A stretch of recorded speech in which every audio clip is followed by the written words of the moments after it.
Hola, ¿qué tal? Buenas tardes a todos. Muy buenas tardes, Hola, doctor. buenas tardes. Espero se encuentren muy bien y gracias por estar una vez más aquí con nosotros. Eh, y bueno, hablando de otro tema un tanto existencialista, ¿no? Ya hemos estado abordando muchos temas que ocasionan muchas dudas, que es nuestro trabajo, nuestro objetivo. Y bueno, vamos a iniciar ahora con este tema del propósito de vida. Y de verdad, ¿cuál es el propósito de vida o cuál es tu propósito de vida? Pienso yo que es una pregunta que, bueno, como plática de café está toda madre, puedes sacar buena conversación, pasas bien el rato, etcétera. Sin embargo, creo que sí, es una pregunta que si profundizamos, llega a ser muy incómoda, al menos para la mayoría de las personas. ¿Por qué? ¿Qué pasa cuando profundizamos? Bueno, lo que solemos ver cuando profundizamos en esta pregunta, lo primero es que la mayoría confunde lo que es metas y objetivos con el propósito de vida. No sé, estas cuestiones de viajar, comprarme una casa, abrir un negocio, tener cierto grado de estudios, tener una familia, etcétera. Todas estas cuestiones son objetivos y metas que realmente, bueno, planificamos, llevamos a cabo acciones con la intención de alcanzar estos objetivos. Sin embargo, a diferencia del propósito de vida, que diría yo que es más la forma de existir, o el significado. Y cuando alcanzamos el propósito de vida, pues bueno, ahora sí que como diría Harp Eker, mientras yo siga viviendo y respirando en este plano existencial, significa que mi propósito no ha terminado. Entonces, bueno, esa es una de las diferencias entre metas y propósito. ¿Cuál es la segunda cosa que solemos observar al profundizar en esta pregunta? ¿Y qué es lo que de verdad incomoda? Nos damos cuenta de que algo tan importante como es el propósito de vida, no le podemos dar un nombre. Y bueno, eso como humanos, al estar conscientes de que algo existe y no sabemos qué es, nos causa angustia. Y eso es lo que principalmente incomoda e impide conocer el verdadero propósito. Y bueno, con todo esto, puede salir la pregunta, bueno, entonces, ¿cuál es, cuál es la verdadera respuesta o cuál es la respuesta correcta? O en todo caso, ¿hay una respuesta correcta a esta pregunta? Aquí, y si es que hay una respuesta correcta, ¿cómo sé qué es la respuesta correcta? Híjole, aquí no sé, doctor. Me gustaría, ¿qué opina de esas preguntas que son las que suelen surgir cuando se profundiza en este tema del propósito de vida? ¿Cómo sé cuál es la respuesta correcta? Ya. Ah, yo creo que no hay una respuesta correcta. Me refiero, o sea, hay respuestas aproximadas, pero difícilmente va a haber una respuesta que sea, vamos a llamarle así, completa, ¿no? Es decir, cuando uno empieza a identificar lo que es el propósito de vida, difícilmente uno lo va a ver así como "Put, una luz, ¿no? Ya me iluminé y ya tengo toda la respuesta, ¿no? Es decir, es una respuesta aproximada que tiene que ir madurando conforme va madurando el conocimiento sobre de sí mismo, porque sin ese conocimiento, pues no es posible identificar el sentido de vida, ¿no? El propósito de vida. Eh, Porque de dónde va a surgir, sino de uno mismo. Entonces uno tiene que tener también un conocimiento aproximado. Ya habíamos dicho que no total, por supuesto, porque eso no es posible, pero sí un conocimiento aproximado de uno mismo lo suficiente como para poder establecer cuál sería ese sentido de propósito de vida. Así que conforme vas evolucionando, vas avanzando, a lo largo de tu vida, esa respuesta que se habría tenido inicialmente, que de hecho en el fondo pienso que todo el mundo ya la tenemos, pero no la hemos hecho consciente. Pero cuando uno lo hace consciente, empieza a dar cuenta, la va madurando, es decir, va teniendo cada vez mayor significado, mayor alcance. Y me parece que por eso no es que haya una respuesta correcta, sino que hay respuestas aproximadas que se van dando y que se van madurando y van teniendo una mejor comprensión conforme va pasando el tiempo, ¿no? Respecto a la característica de que si hay una respuesta correcta o no. Ah, a lo mejor sería menos abstracto saber cuál es la respuesta incorrecta, ¿no? Ujú. Y en Exactamente. este sentido, yo creo que aquí hay algo fundamental que es el pensar por uno mismo, es decir, nadie te puede decir cuál es tu propósito de vida, porque nadie eres tú, es decir, nadie puede vivir tu vida, ¿no? Con lo que habíamos estado comentando previo a la transmisión. Eh, Así que solamente el que vive esa vida puede identificar el propósito de esa vida. Nadie más se lo puede decir. Nadie más no lo puede sacar de algo que leíste y que ya vas a decir, ah, ese es mi propósito de vida y lo voy a seguir, ¿no? Yo creo que sí tiene algunas características, pero un factor fundamental me parece que es pensar por uno mismo. ¿Por qué? Porque eh, el, el, eh, vamos a ver, como es que no es muy fácil conceptualizarlo, pero el punto llega en términos de una sociedad paliativa, ¿sabes? Como dice, como de este libro de Chil Han, en el cual se necesita de anestésicos, de sedantes, de paliativos para sentirse vivo. ¿Por qué? Porque no hay un sentido de vida, no hay un propósito de vida. ¿Y cuáles son estos? Es decir, a uno lo que le ocasiona conflicto muchas veces, angustia, es tener que tomar las propias decisiones, ¿no? ¿Qué tal si me equivoco? La inseguridad, etcétera, las consecuencias que va a tener. Y muchas veces es mejor no, o uno siente que es mejor no tomar decisiones, ¿no? Uno se siente aliviado de no tener que tomar decisiones. Pero uno cuando evade esta responsabilidad no obedece sino a ese precisamente es en ese contexto en el cual si uno piensa, "Ah, es que este es mi camino de vida, mi rumbo", pues muy probablemente uno está equivocado, porque ¿cómo puedes pensar eso o sentir eso si estás dependiendo de otros que te lo digan? ¿No? ¿Por qué? Porque uno no quiere pensar, porque pensar se conflictúa, duele, eh, eh, es molesto, ocupa tiempo. Y precisamente por eso se ve muy alimentado, por ejemplo, en situaciones de algoritmos que retroalimenten lo que pensamos o lo que creemos, ¿no? Con lo que crecimos desde niños, en la familia, en la sociedad, en la política, en la economía, en lo que tú quieras. Y generalmente nos agrada, y aquí ya llevamos el asunto al término emocional. Por lo que es emocionalmente complaciente para mí es lo que creo que es cierto. Así que los algoritmos que refuercen lo que yo creo, pues eso es lo correcto, ¿no?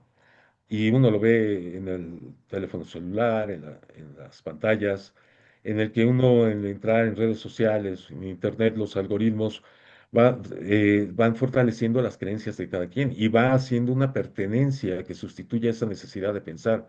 ¿Por qué? Porque finalmente ese reforzamiento te está diciendo que no necesitas reflexionar mucho porque lo que te está diciendo las redes sociales o el internet y lo que te están diciendo los algoritmos es que tienes razón en lo que estás pensando, creyendo, ¿no? Es decir, el mundo que tú estás viendo en la pantalla te está diciendo, sí, lo que estás pensando es cierto. Todo el mundo apesta o lo que tú quieras.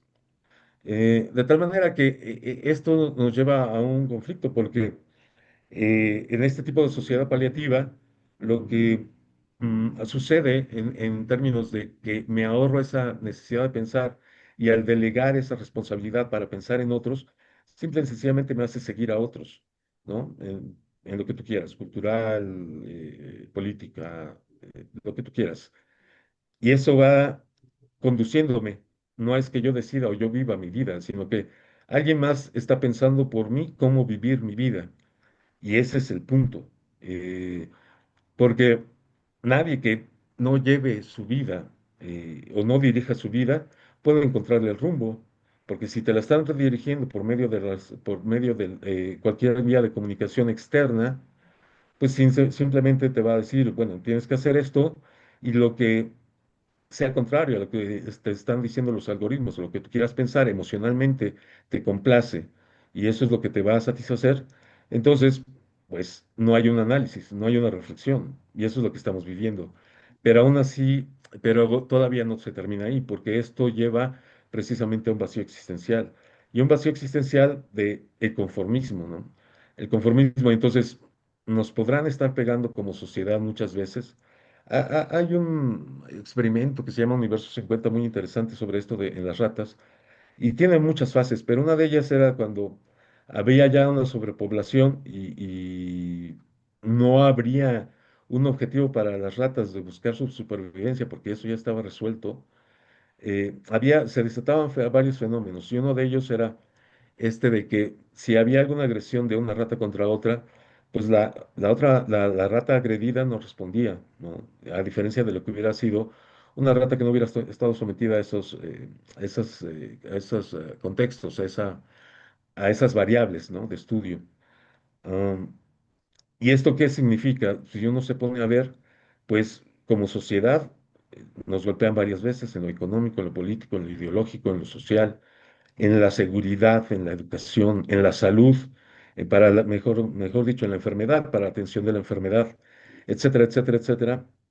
Y no tenemos un- una respuesta, o mejor dicho, una acción o una actitud de dignidad en términos de decir, es que eh, como individuo y como sociedad nos merecemos lo mejor, ¿no? Y buscarlo en pro de ello. Entonces esto tiene consecuencias que sí son bastante desastrosas.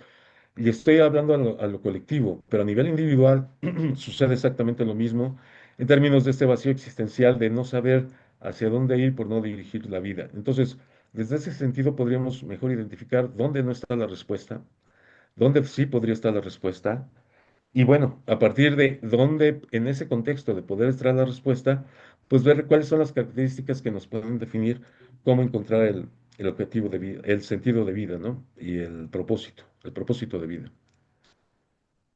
Sí. Bueno, en situación a tu pregunta, ¿no? Sí, bueno, y creo que doy sobre todo en esa situación de que quizá no hay o la respuesta correcta o no sé, las pistas a seguir la respuesta correcta, pero sí es mucho más factible identificar dónde no es la respuesta correcta, dónde está ese esa venda en los ojos o cuál es precisamente porque todos esos factores que mencionó de las redes sociales, bueno, me quedé mucho con lo de las redes sociales porque precisamente eso del algoritmo de de las redes sociales ha ido evolucionando muy drástico, o sea, a principios de lo que eran las redes sociales, el algoritmo no funcionaba tan a nivel individual, es decir, a principios de Facebook, de High Five, realmente no había un algoritmo precisamente, o estaba todavía muy básico. Realmente ahorita lo que a ti te sale en tu pantalla eh, r- parece que te conoce mejor que tú mismo. ¿Cuántas veces he escuchado muchas personas que nos ha pasado que piensas en algo, nada más lo piensas, ni siquiera lo hablas, y abres tu celular, tu Instagram, TikTok, y te aparece un video de lo que estabas pensando? Hasta parecería magia, no lo sé, o sea, mucha gente saca de onda, pero realmente es un algoritmo muy inteligente que detecta, podría decir, tu forma de pensar, como usted lo acaba de decir, lo que da ese Lo que pasa es que eres algoritmo. predecible, ¿no? Es decir, cuando uno se vuelve predecible es cuando el algoritmo funciona muy bien. Bueno, y Y es que, la predecibilidad es un rasgo de, de- de no pensamiento propio, fíjate, la predecibilidad. y sí, Perdón, adelante, realmente adelante.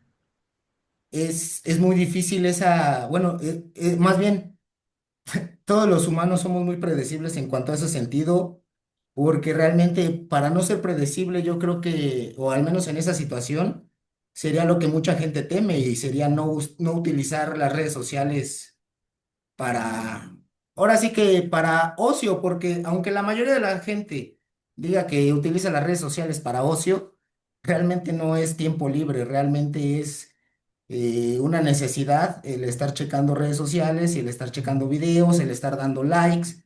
Ahí es cuando ya entra el factor de ser predecible y como usted menciona, el de ya no pensar por ti mismo porque tú mismo, inconscientemente tú mismo estás diciendo qué quieres ver, sabes a qué le das me gusta, sabes cuánto tiempo volver a ver el video, todo eso inconscientemente lo mandas tú. Y por eso es que es muy fácil para la inteligencia predecir lo que piensas.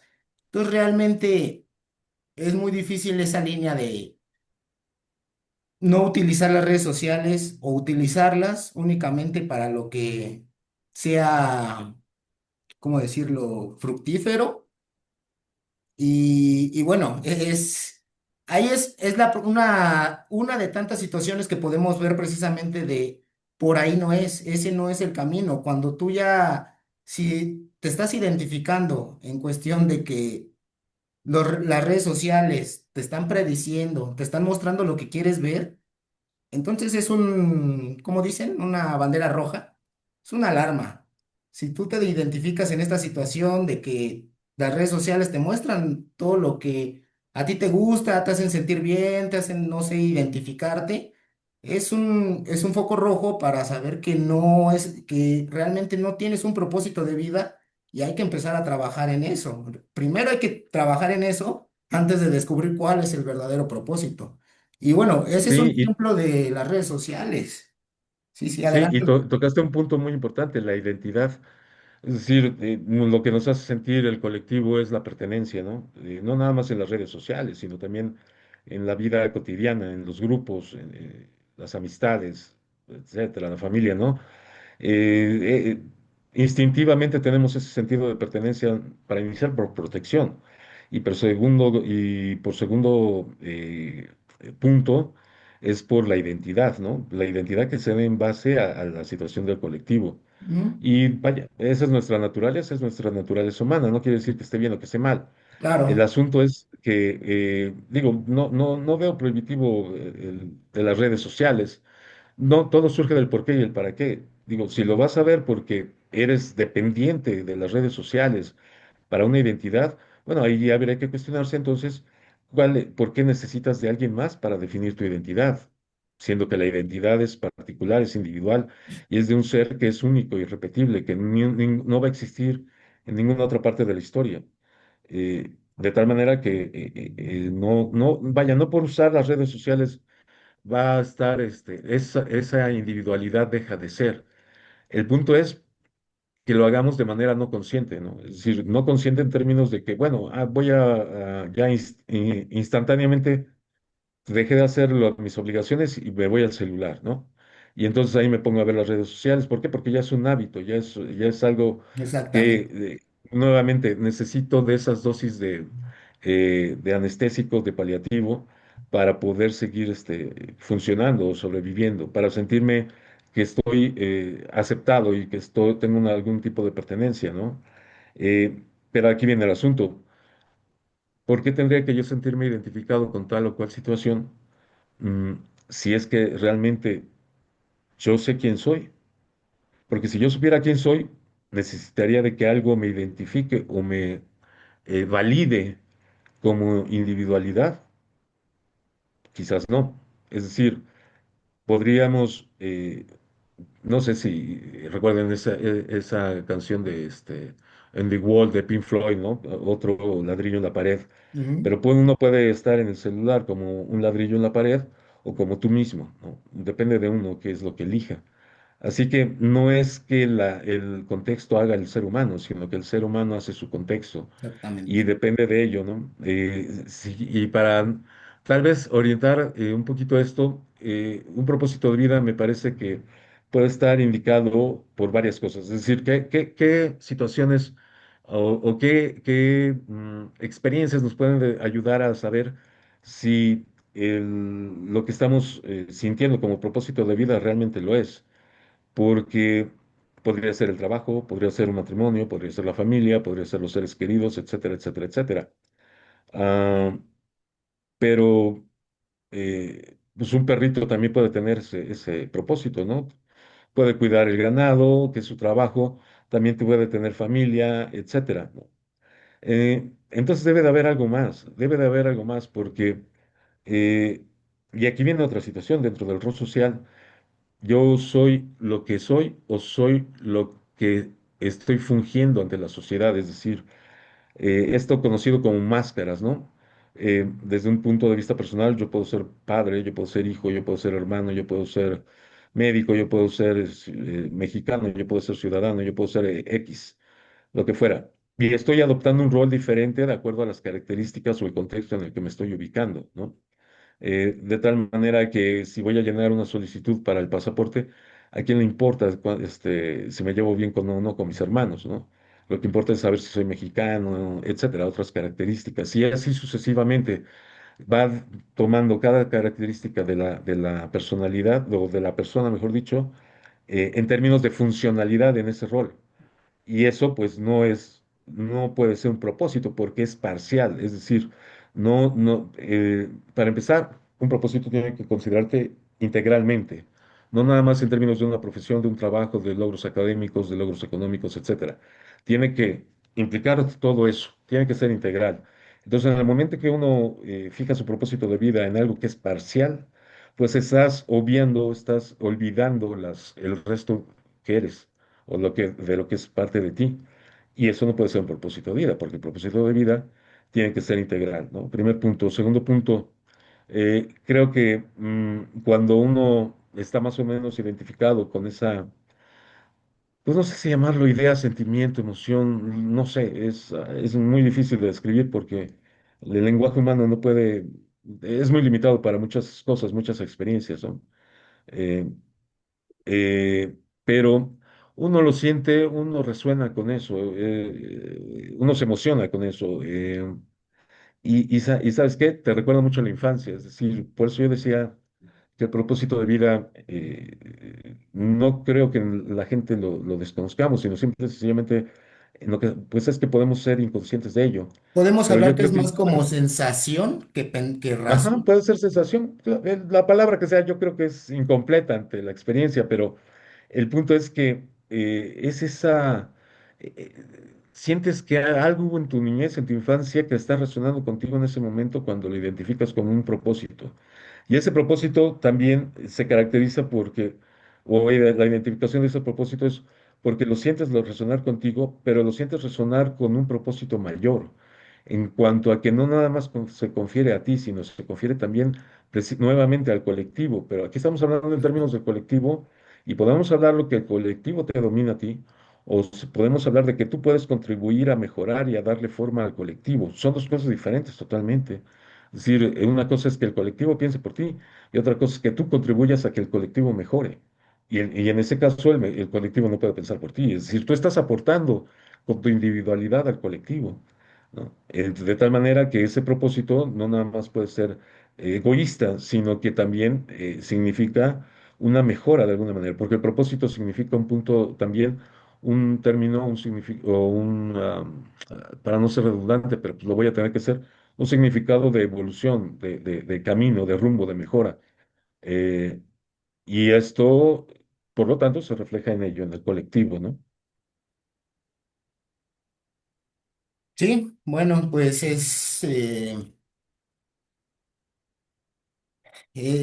precisamente, si nos damos cuenta, es básicamente la misma situación, pero verla de otra perspectiva. Realmente no estamos cambiando situaciones del colectivo, formas de funcionamiento, no estamos cambiando de las redes sociales, simplemente es cambiar la perspectiva que uno tiene de sí mismo y del colectivo, es decir, del todo. Eric Fromm decía mucho eso, que para lograr el bienestar, es tener la conciencia de que tú eres un propio mundo dentro de otro mundo al cual tú le das un significado y una percepción aceptando la realidad del mundo como es. Suena un poco enredado, quizás hasta lo dije un poco más enredado de lo que es, pero realmente es esa situación de cambiar la perspectiva de que tú eres un mundo muy aparte de lo que te dice el colectivo. Sin embargo, eso que te dice el colectivo también forma parte de ti, como bien lo mencionó, doctor, o sea, esas máscaras de personalidad, como Jung lo decía, en ese proceso de individuación, finalmente es también lo que nos hace parte de nosotros, o sea, es lo que somos, o sea, si fuéramos un ser humano en un bosque sin nada, o sea, realmente no puedo decir que no alcanzaríamos nuestro pleno potencial, que realmente ya somos parte de un colectivo, somos parte de una evolución en la que, bueno, estamos infringiendo un rol, y precisamente un propósito. Usted mencionó algo muy importante, realmente el propósito, tu propósito de vida tiene que infligir en el colectivo, en la sociedad, en los otros seres humanos, porque realmente tu existencia en esta vida modifica algo. Nada es al azar, o en mi creencia yo creo que nada es al azar. El azar es híjole, hasta muy difícil de explicar, pero no hay nada al azar y todos estamos aquí por una razón. El propósito realmente sí no se puede encontrar con un razonamiento lógico. Yo pienso que las personas que tienen la razón más elevada diría yo que un obstáculo para encontrar el propósito, porque la razón nunca va a dejar que algo que no tiene nombre, que no puedes expresar, sea verdadero. Y realmente ahí va a haber un choque, ahí va a haber una situación que tendríamos que tratar y que realmente tendríamos que averiguar qué es lo que la razón está protegiendo. Hay que recordar que la razón no actúa a lo güey, la razón siempre protege algo, la razón siempre busca satisfacer una necesidad interna. Entonces, Ujú, son situaciones que realmente hay que como que ir englobando o ir desmenuzando en cada quien, ¿no? Porque sí es un proceso de colectivo, digo que es un proceso que todos deberíamos hacer, pero también hablando a más individualmente, ¿no? Como lo mencioné hace rato, doctor. ujú. Así es, y a lo que decías de que no haya la teoría, pues es el principio este de causa-efecto, ¿no? Todo tiene una causa y todo esto ocasiona un efecto, ¿no? Y esta es una de la segunda ley de Newton, si no mal recuerdo, la acción-reacción, ¿no? Así que, o la tercera. Pero en fin, el punto es que sí, ese cambio que mencionas sobre la forma de ver las cosas, pues resulta en un cambio de realidad, ¿no? Y eso significa una trascendencia, es decir, y eso, o sea, para empezar, es muy difícil que el ser humano pueda vivir sin una noción de trascendencia. Es decir, no, nada puede ser plano, nada puede ser tan monótono, nada puede ser tan aburrido, tan lineal, ¿no? Tiene que tener una trascendencia, y trascendencia se puede entender en su forma más básica como el hecho de trascender la visión que uno tiene de la vida. Es decir, uno puede tener una visión de la vida, pero uno puede aprender, uno puede tener más información, uno puede sentir, uno puede razonar, uno puede analizar y reflexionar, uno puede deconstruir y decir realmente si lo que he estado pensando durante toda mi vida es lo correcto, ¿no? Hay mucha gente que no le gusta Descartes, ¿no? Descartes, ¿no? Que se escribe así, pero Descartes, ¿no? En el sentido de que habla sobre la necesidad de que por lo menos haya alguna vez en la vida en que es necesario la deconstrucción para saber si lo que sabemos o lo que conocemos es realidad o Real, es verdad. claro, Así que, porque el término de construcción se ha abusado mucho de eso, ¿no? Actualmente. Y se utiliza para, pues, deformar muchas cosas. El punto es que la deconstrucción, desde el punto de vista de Descartes, me parece que es muy válido en el sentido de decir, bueno, tengo que ser honesto y decirme si realmente lo que pienso es lo correcto o es verdadero, ¿no? Porque todo el mundo podemos estar autoengañados. Es decir, de hecho, yo creo que la mayor parte de lo que pensamos y creemos todos es autoengaño, ¿no? Porque, ¿cómo lo corroboramos? Es decir, si no tenemos una corroboración, una demostración, de que lo que pensamos es correcto, de lo que creemos es correcto, eh, pues habría que analizarse o someterlo a juicio de realmente si es verdadero o si no es verdadero, ¿no? Y aquí viene la diferencia entre creencia y conocimiento. El conocimiento está fundamentado, está evidenciado, tiene demostración y otras características, falsabilidad y este tipo de situaciones, pero por lo tanto, pues puedes tener una cierta certeza de que eso, pues, eso es real, pero la creencia no tiene ningún tipo de demostración. Así que si queremos que tal persona, por ejemplo, voy a poner un caso en efectivo, que tal gobernante tiene buenos sentimientos, pues ¿cómo le haces para saberlo, no? O cómo lo demuestras por las apariencias, porque finalmente todo acto político está seguido de un efecto de apariencia y ¿cómo se llama? De pantalla, de manejo político, de manejo de masas, ¿no? Sí, Vaya, y eso podemos precisamente odiarlo, pero es así, es ¿no? lo peligroso, volviendo al tema de las redes sociales. Usted acaba de decir, ¿cómo corroboro que lo que yo pienso es real? Bueno, y ya relativamente ya en las redes sociales tú ves un video de algo de lo que tú piensas y te metes a los comentarios y ahí es donde te empiezas a identificar. ¿Por qué? Porque ves comentarios de gente y que tiene miles de me gusta y entonces empiezas a decirte, ya sé que hay miles de personas que piensan igual que yo. Ya me siento Ujú. identificado porque estoy viendo que hay otras personas que piensan igual que yo. Antes era, digamos, complicado o afortunado o desafortunadamente no había esto porque, bueno, cuando no existía esto era más fácil el pensar si uno está pensando correctamente o no porque no tenía tantos puntos de referencia a nivel hasta mundial. Ahorita puedes ver cómo piensa la gente de otros continentes, de otros países, y realmente ahí incluso tú te estás identificando por de una red social, que aún así no sabes qué tan real es. No sabes ni siquiera Así si la es. persona que está comentando o está haciendo eso es real, y menos con lo que está pasando ahorita de la IA, de todo esto. Y hay muchas situaciones Eso. que no sabes que es real y y la mayoría lo decide creer o lo puede creer y entonces inflige en esta situación de pensar si sí es correcto o no, porque ya te estás validando por personas que ni conoces. ¿Cuánto tiempo pensó la humanidad que la Tierra giraba, no, que el Sol giraba alrededor de la Tierra? La mayor parte de su existencia. Y no porque todo el mundo, la mayoría piense que algo es cierto, tiene que ser cierto. Eso sí. Sí, ese es entonces el, la línea delgada o el punto específico de hacer conciencia entre tu mundo interno y el mundo externo. El poder identificar a las personas e identificarte a ti mismo sin tener que, ¿cómo decirlo?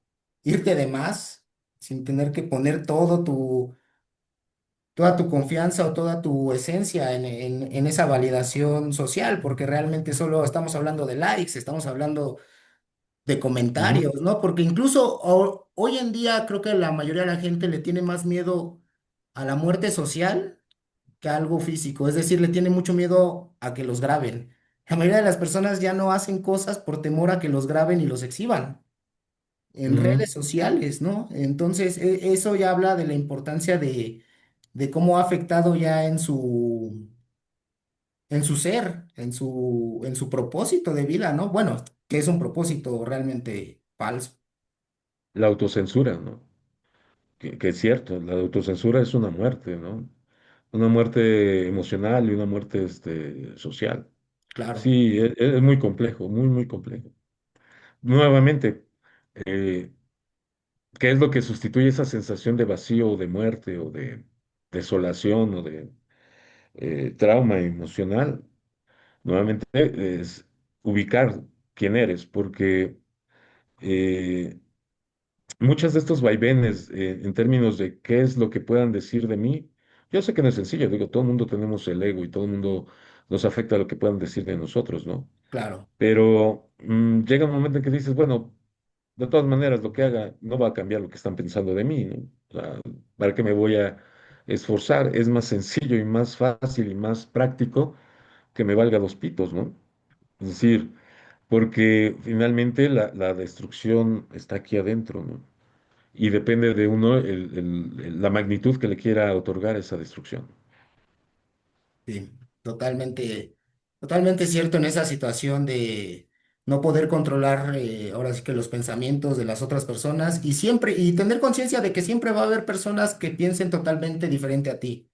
Siempre, siempre, Claro, no, claro. siempre va a haber El personas resto que del van a planeta seguir piensa apoyando diferente la a uno. cuarta transformación y realmente es una situación que no va a cambiar, que realmente no va, la realidad para ellos está bien y no podemos tacharlos como pecadores por eso. Simplemente es una realidad que tienen por ciertas cuestiones de experiencias, personalidad y bueno, muchas otras situaciones que ya no nos toca, pues ahora sí que intervenir, ¿no? Pero bueno, No, ya claro que por no, claro que cuestiones no. así, adelante, Sí, doctor. porque con lo que estamos comentando, nadie puede vivir la vida de otro. Y de hecho, hay es que caemos en ese error, ¿no? De ponernos de un bando. Y ese es otro riesgo de no pensar por sí mismo, me refiero. Inevitablemente cuando uno está en acorde con lo que están pensando otros bajo los algoritmos o los likes o todo esto, se forman los bandos, ¿no? Y uno disfruta de ver cómo están atacando al bando contrario, ¿no? O uno o está haciéndose de esa demostración o denostación, etcétera. ¿Por qué? Porque eso es la confirmación de que lo que estoy pensando tiene razón y tiene sentido, Exactamente. y a eso me afirmo. Mm, pero en este caso, bueno, la política es muy compleja, bueno, que ni es política, es un control de masas, ¿no? La política es otra cosa desde el punto de vista filosófico, histórico, y bueno, en fin.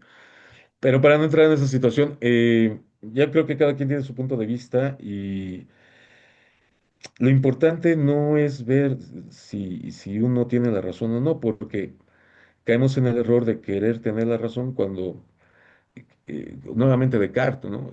Todo el mundo cree que tiene la dosis adecuada de razón, eh, pero para eso tendríamos que ser referentes de la verdad. Y la verdad es algo de verdad muy, muy complejo, ¿no? Podemos saber algo que es cierto, pero eso que es cierto, por ejemplo, no sé, una verdad, de que todos nos vamos a morir, ¿no? Eh, Eso todavía tiene muchas implicaciones, es decir, cómo nos vamos a morir, por qué nos vamos a morir, nos tendríamos que morir necesariamente, y si es que artificialmente estuviéramos prolongándonos a través de neurochips, eso realmente sería vida, etcétera, etcétera, etcétera, etcétera. Es decir, de un solo enunciado, uno no puede afirmar que tiene la verdad absoluta o la verdad completa. ¿Por qué? Porque tiene innumerables características. Por ejemplo, dentro de la psicología. ¿Quién podría decir que conoce todo la psicología, no? Nadie, ni el mismo Jung podría decirlo, ¿no? ¿Por qué? Porque es muy, muy extenso. Es decir, por ejemplo, en ese caso, decir que Jung tiene la verdad o tuvo la verdad sobre la psicología, pues sí, tuvo aspectos bastante válidos, ¿no? Y que habría que considerar, por supuesto, pero no podemos decir que tuvo toda la verdad, porque el conocimiento rebasa a cualquier ser humano. Claro, Realmente el conocimiento es cuestión mucho, y aún en el colectivo y en la historia, todavía como humanidad nos falta conocer muchísimo, ¿no? Y en esa base de ignorancia, tendríamos que suponer que cada quien se cree portador de la verdad en términos a las dimensiones o al tamaño del universo que cree que existe, ¿no? sí. Bueno, doctor, pues se nos ha acabado el tiempo, pero bueno, disfruté mucho la plática, le agradezco Igualmente, muchísimo y les agradezco a todos por vernos una vez más y los espero de vuelta. nos vemos, que esté muy bien. Luego.